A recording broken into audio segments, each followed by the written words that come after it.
A DePaul University psychologist, Dr. Irma Halfter, has proved beyond any question of a doubt, through years of carefully documented studies, that our ability to learn improves with age.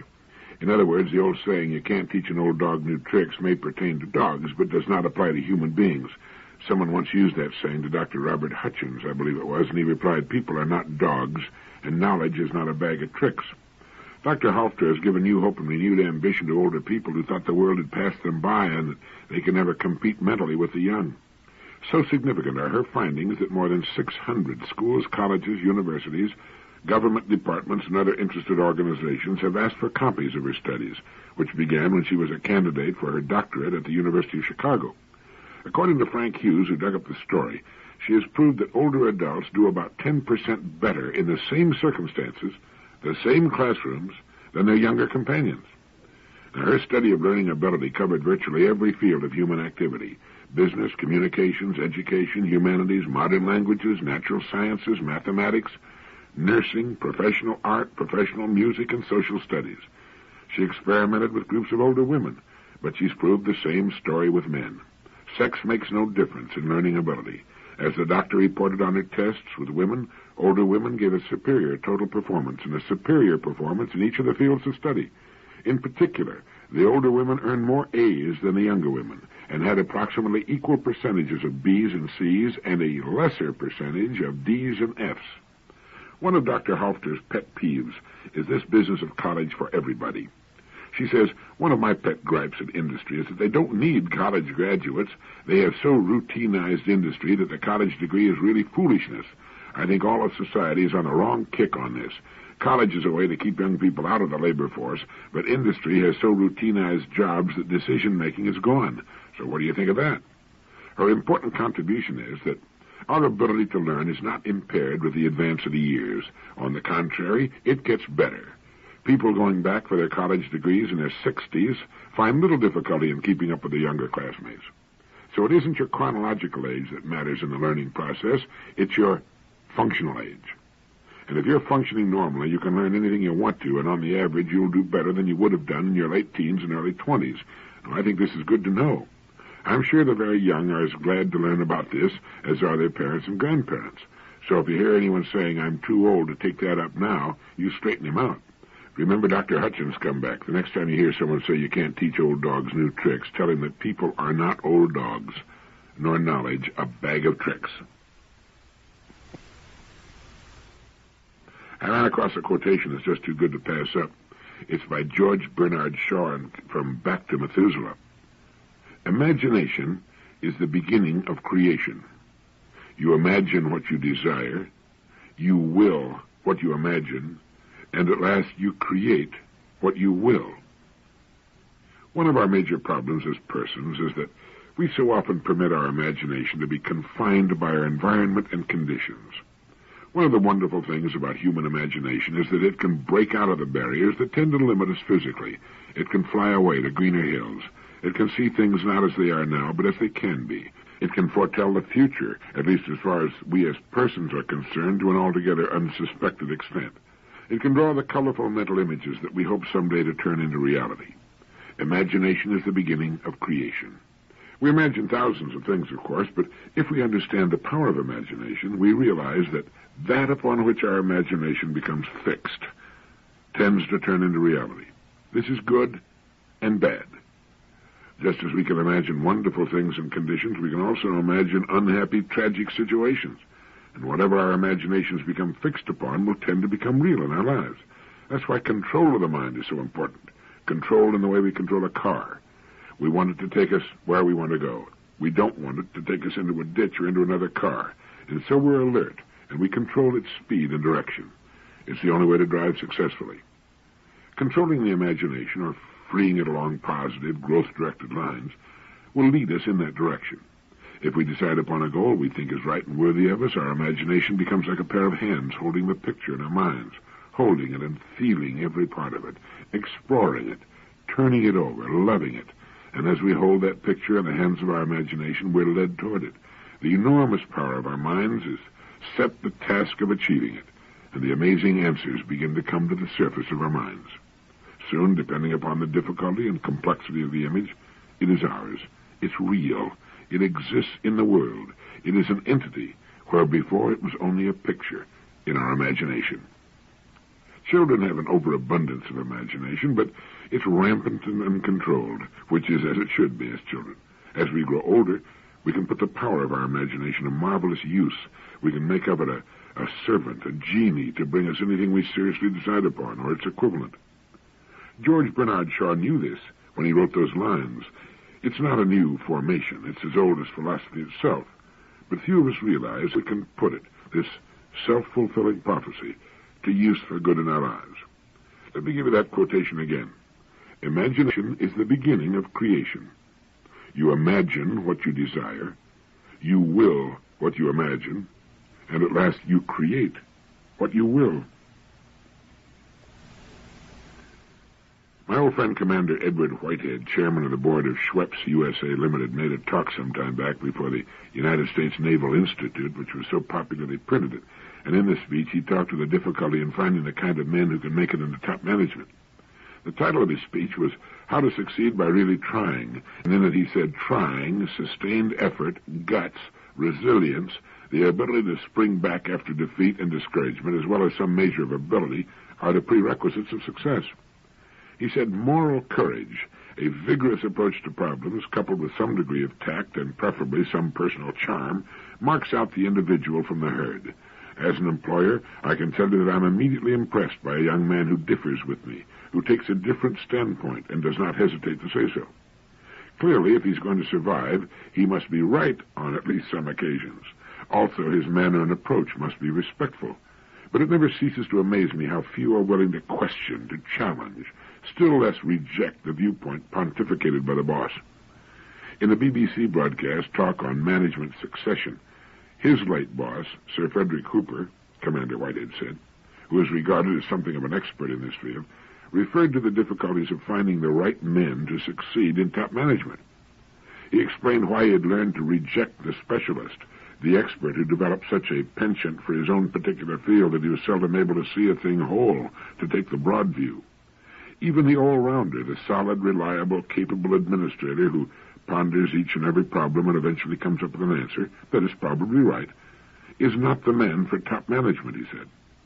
The best candidate is likely to be the difficult, intractable fellow who gets under the skin of those above, below, and around him, the chap with insatiable curiosity, who challenges accepted notions, who will never accept anything, who always asks questions and wants to know if there might not be a better way.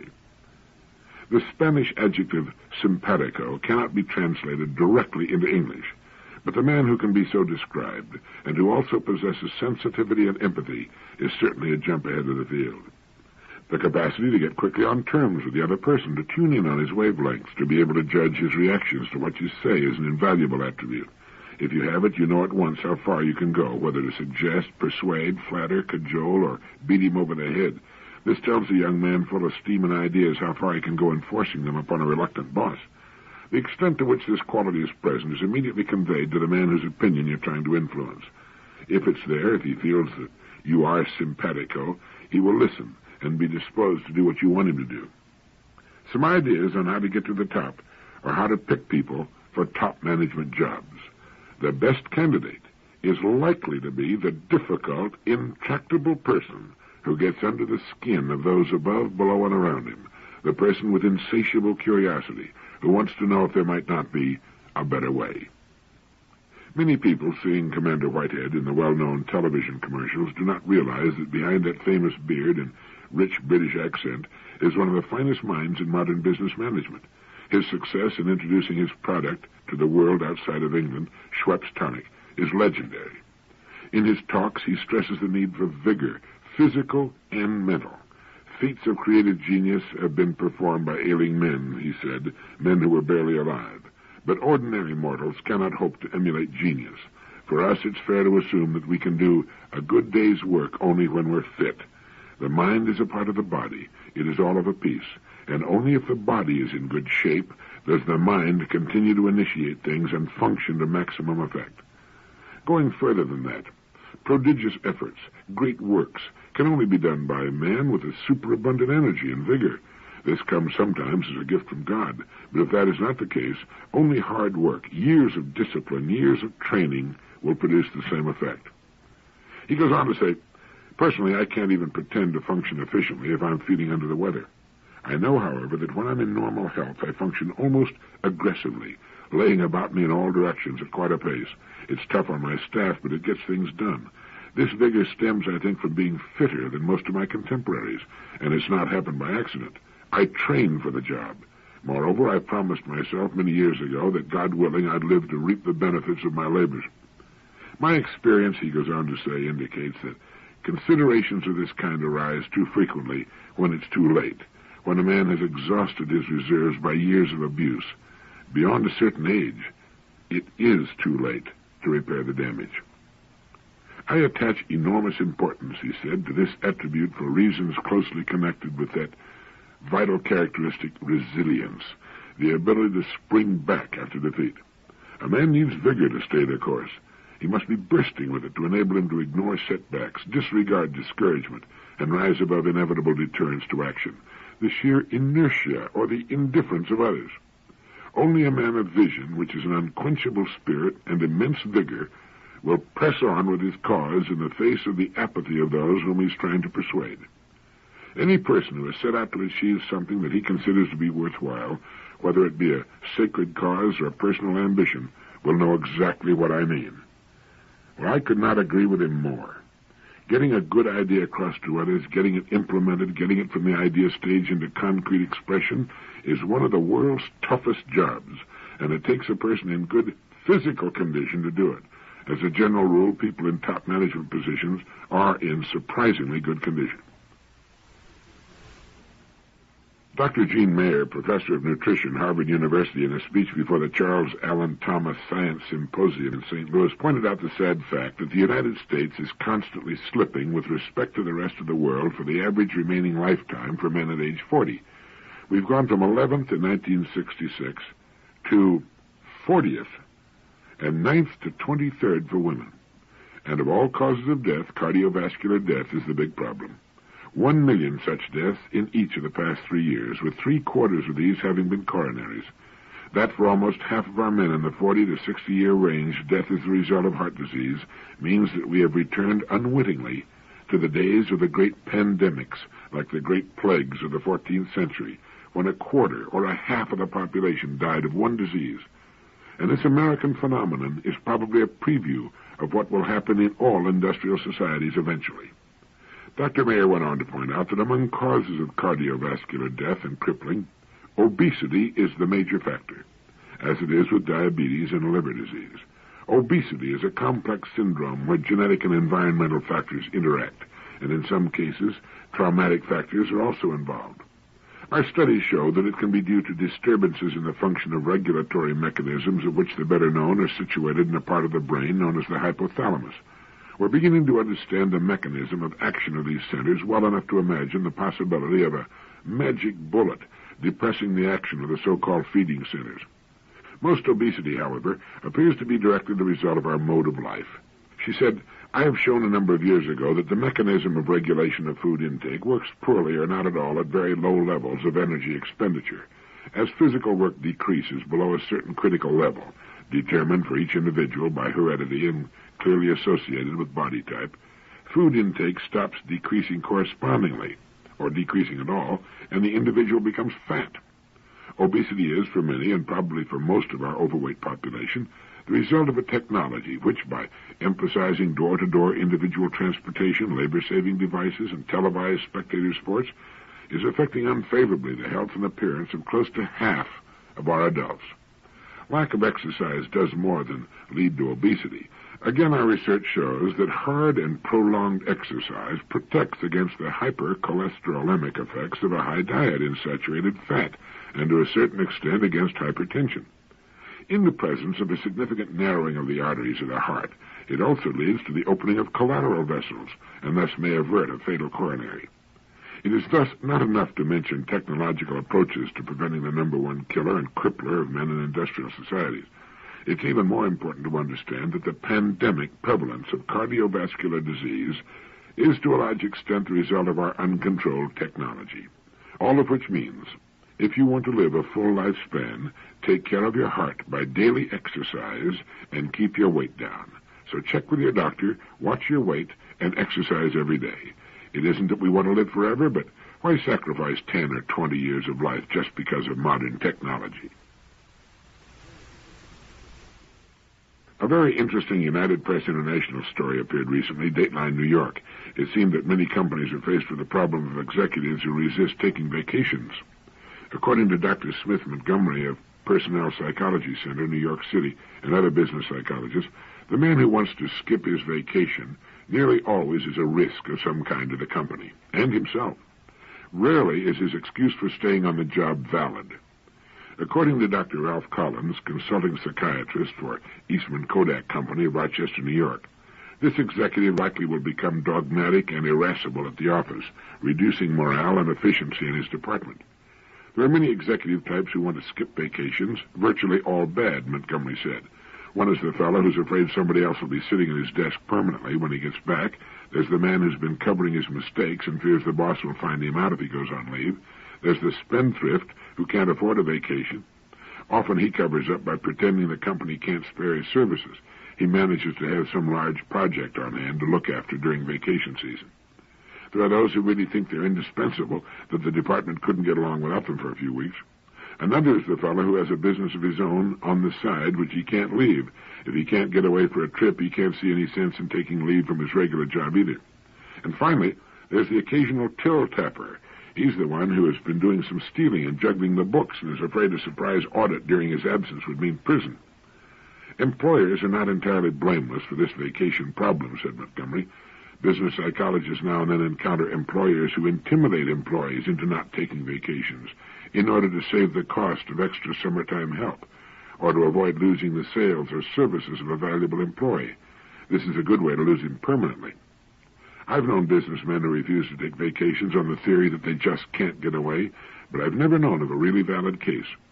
By not taking his vacation, the boss deprives his family of their vacation fund and deprives the employees the pleasure of his absence for at least a short time during the year. As to being indispensable, that's so much papaya juice. Nobody is indispensable, as much as he might like to think he is.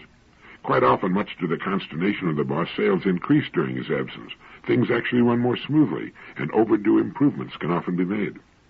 So take your vacation, get away from it all, and get a change of scenery, a fresh attitude, and quite often some excellent ideas you wouldn't have gotten otherwise. Yes, Virginia, there are those who resist taking vacations, and where you find them, you will also find problems of various kinds. There was once a manager who had all the tact and consideration for the feelings of others as a wounded wolverine. To him, there was only one way to do things, and that was his way. As far as he was concerned, all other human beings, but especially those in his charge, were revolving morons. The slightest mistake found him frothing at the mouth, cursing, shouting, running around like a crazy wind-up toy with hypertension. The turnover rate in his department was practically 100% per year. He belonged to the old school that's fond of saying, if you want something done right, do it yourself. That statement, incidentally, is the most blatantly conceited, stupid remark ever uttered by a creature famous for making stupid remarks. It assumes that no one else on earth can do a particular job as well as I can. That has to be false on the face of it. What the person who says that really means is, if you want something done the same old way, the way you like to see it done, then do it yourself. Anyway, this manager of whom I speak was a problem for the whole company and was fast becoming about as popular as a cute athlete's foot. Finally, it was suggested to him that he have a frank evaluation session with his people, with the idea of reaching better accord and bringing more peace and productivity into his department. The suggestion was made to him by a person of higher authority, so he went along with it. He got his people together and leveled with them. He wanted their opinions of him and their suggestions as to how their department could be more efficiently operated. Well, it was a revelation. The manager learned that he was not held in high esteem by his people, that they only tolerated his thoughtless and dictatorial methods because of the paycheck. But the most revealing and interesting question came from one of the youngest men in the department. He asked, "Where did you learn to manage others?" Well, this brought about a deep and prolonged silence. And it turned out that this manager had never studied management at all. He had never in his life read a single book on management techniques or how to get along well with other human beings. It seems that he had taken it for granted that management ability came along as standard equipment, like a navel at birth. He learned, in fact, that he didn't know the first thing about managing others, and that it might be a good idea if he gave a little thought to the subject, which he did. He began to study everything he could find on the subject. He built a fine library of materials on good management and became, in the process, a very good manager. The turnover in his department dropped to normal, people walked around smiling and whistling for a change, and productivity soared. The moral of the little story is that if you're a manager, have some frank, no-holds-barred evaluation sessions with your people. Tell them that what they say will have no effect on their jobs, and then listen. Getting along well with other people is still the world's most needed skill. With it, there's no limit to what a person can do. We need people. We need the cooperation of others. There's really very little that we can do alone. A really good novel is a rare and wonderful thing. We look forward to getting back to it, and we hate to put it down. Even though we rush through it, we hate to see it come to an end. You'll occasionally hear someone make the comment that he reads only nonfiction. In nonfiction, we seldom see the real truth, as far as people are concerned, except for those books about people written by experts. It is in fiction that the truth may be told. We can easily speak the deepest truth about ourselves when we're putting the words in the mouth of a so-called fictional character. Fictional characters can do or say anything, and we are safe and can say, well, it's only fiction.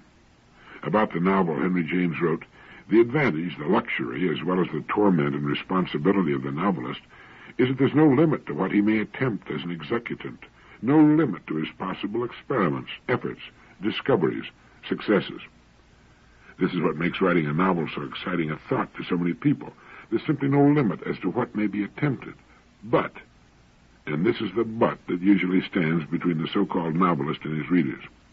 Henry James also said, the only obligation to which in advance we may hold a novel without incurring the accusation of being arbitrary is that it be interesting.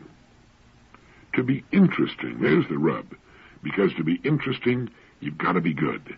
You have to write in such a way that the words themselves, the little black marks on the printed page, disappear, and only the thoughts and ideas and action in the drama, the smoothly flowing dialogue come through. The legend at the beginning of a good novel, the disclaimer about the characters being fictitious and any resemblance to persons living or dead being purely coincidental, is, of course, so much hogwash. The characters are not fictional. They're real. They are people we've met many times or read about in our daily newspaper. Novelists take their characters from real life, changing only the names and places to avoid suit for libel, not for misrepresentation, but for all too accurate a picture of the real person. To get an education, we've got to read a great deal of nonfiction. To be a successful writer, one needs reference books of various sorts, the more the better, all of which are nonfiction. Most of our reading is nonfiction, and that's fine. But if you've never tried good fiction, or have gotten out of the habit of reading good fiction, try it again. I had a letter the other day from a woman, a widow who lives in the South. She said she found much of her existence rather bleak. Good fiction will bring a whole new, exciting, colorful world into our lives. The person who loves books is never very lonely for long. The pages of his books are filled with interesting people who wait his pleasure, ready to entertain at a moment's notice. Yes, a really good novel is a rare and wonderful thing. I've finished 3 excellent novels in the past couple of weeks, and I always keep a couple in my briefcase when I travel.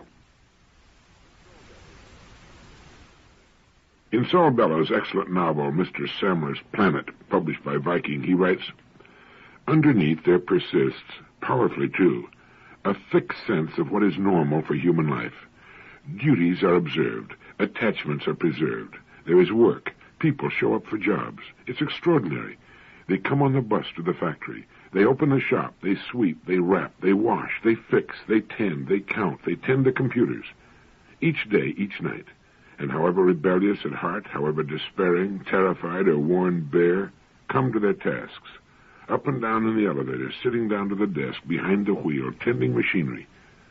For such a volatile and restless animal, such a high-strung, curious animal, an ape subject to so many diseases, to anguish, boredom, such discipline, such drill, such strength for regularity, such assumption of responsibility, Such regard for order, even in disorder, is a great mystery, too.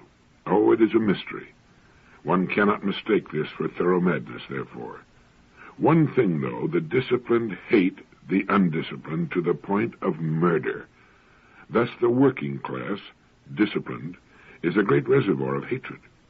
Thus the clerk behind the wicket finds it hard to forgive those who come and go in apparent freedom. And the bureaucrat, glad when disorderly men are killed. All of them. Killed. Well, that's one of the best pieces of writing I've come across in some time, and it's one of the reasons I like to read Saul Bellows. He makes you think. He makes you go back and read a paragraph over again. He pulls you up and puts all your mind to work. Surely we've all wondered why people stay in their traces instead of jumping out of them. People show up for jobs. It's extraordinary. They open the shop, they sweep, they wrap, they wash, they fix, they tend to computers, each day, each night.